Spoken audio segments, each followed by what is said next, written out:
पई सुनो नंद लाल साज प्रगट करूंगा अपना राज। चार वर्ण एक वर्ण कराऊं वाहिगुरु जी का नाम जपाऊं। चढ़े तुरंगी उड़ावे बाज देख काल सिख तुर्क जानगे पाज।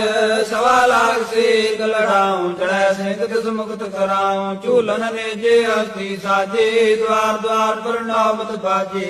सवा लाख जब तुखे पलीता तब काल सौदे अस्त लो जीता। विजय चंद लंक लूट लियाऊं पलक पेज खाना चलाऊं। नर्द गर्द मैं मिलाऊं जो माते अभिमान के। रूम नावत बजाऊं शाम मोरा चलाऊं। बादशाही रह कराऊं तख्त साचे साहिबान के। ना आप लड़ूं ना फौज लड़ाऊं बाट वीरन सेती बांध मगाऊं। ना छाडूं खलक ना छाडूं बलख पर्वत काटो राम खुरासान के।